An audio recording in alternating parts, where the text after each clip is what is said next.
Hello everyone, my name is James Ekpa and I'm a former student at the Center of Excellence for Data Science, Artificial Intelligence and Modeling, otherwise known as DAME.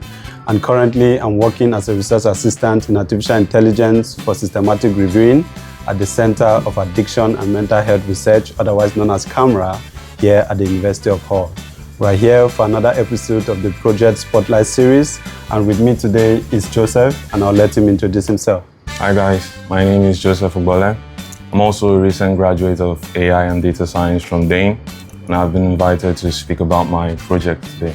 Thank you so much, Joseph. We're pleased to have you here with us today. Happy to be here, bro. Yeah, so let's go into our first question. So let's start by knowing the title of your project and what inspired you to choose this project in AI and data science. So the title of my project is Multimodal Sign Language Detection, and it's actually rooted in some of my experiences growing up, why I chose the topic.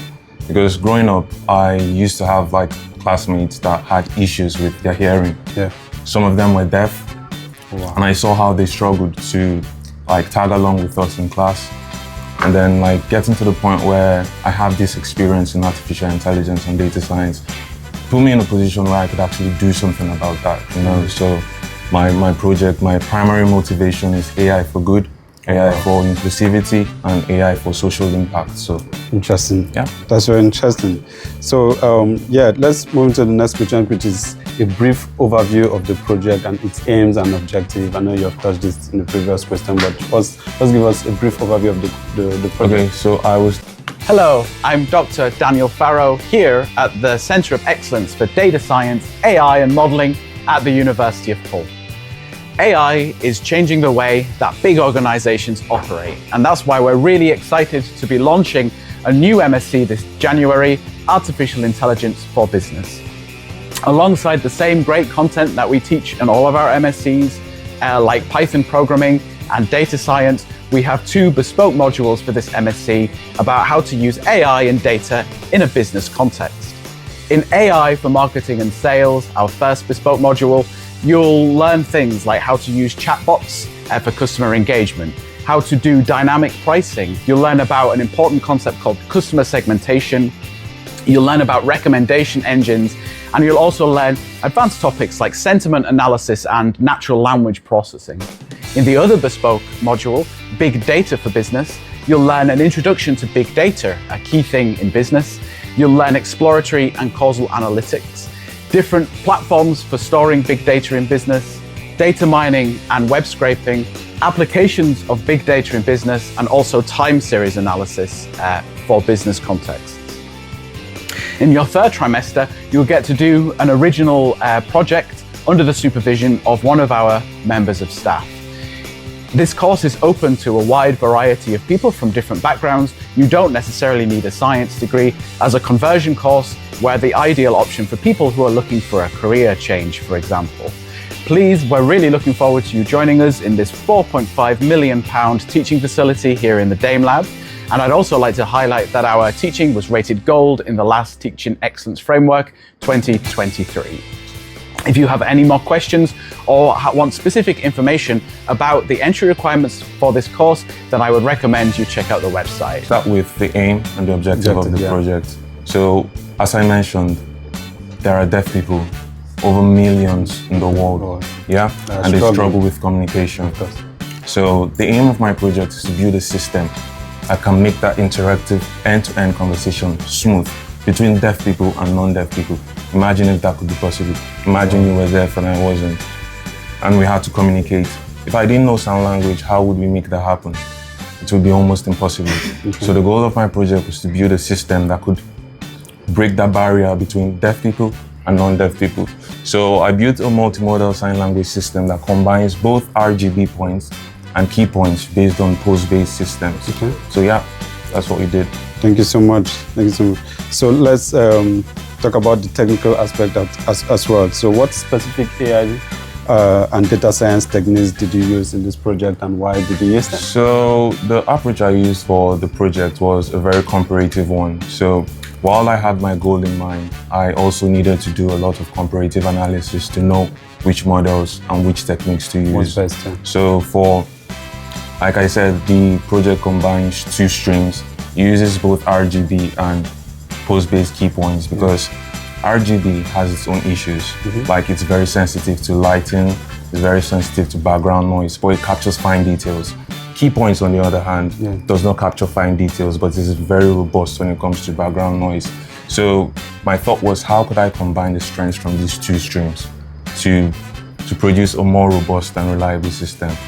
So to do that, I compared 4 models, 2 for the RGB stream and 2 for the key point stream.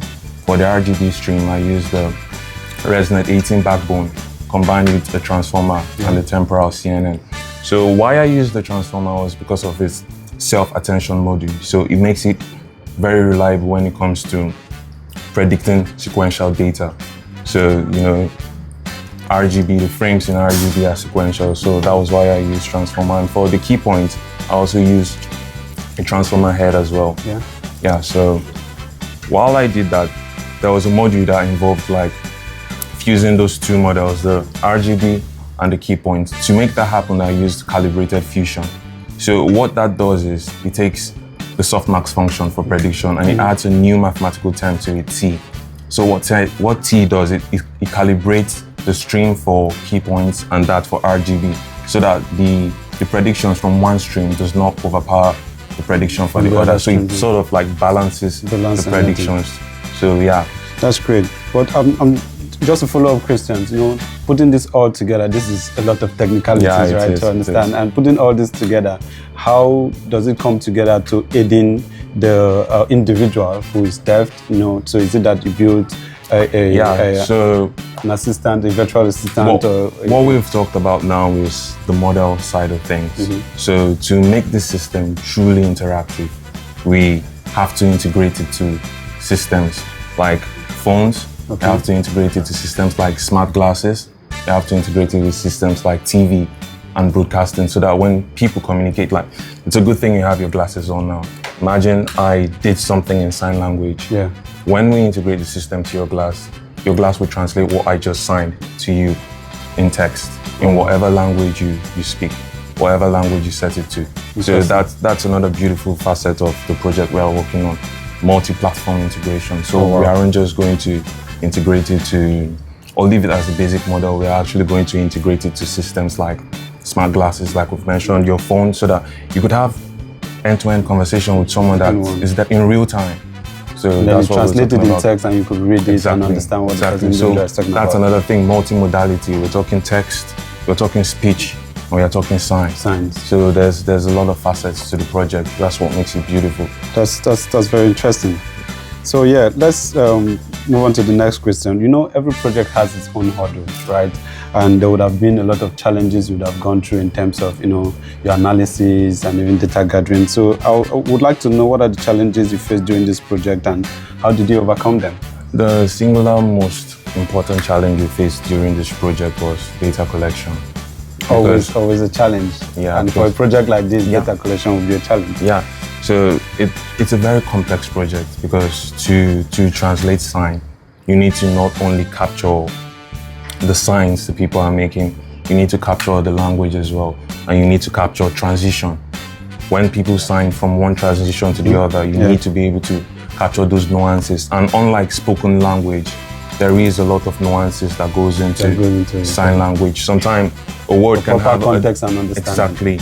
A word can have, or a sentence can have a different meaning from the facial expression the signer has. So I could sign 2 equal signs, but a different facial expression might change the entire meaning of the sentence I've just made. So we needed to find data sets that captured those nuances in sign language.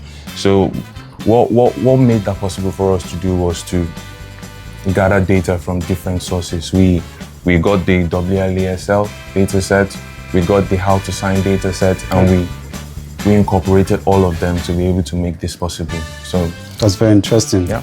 And the data cleaning and pre-processing aspect would have been a whole lot of work to do. Most of the job went into that, like gathering the data, putting them together, trying to isolate each sign, and then capture that temporal dependency in translation and transition and all of that. So yeah. That's very interesting. Well done. Thank you. So let's think about the bigger picture, right? So how do you think this project could impact the real world problems and also the industry? How does it affect the industry? Like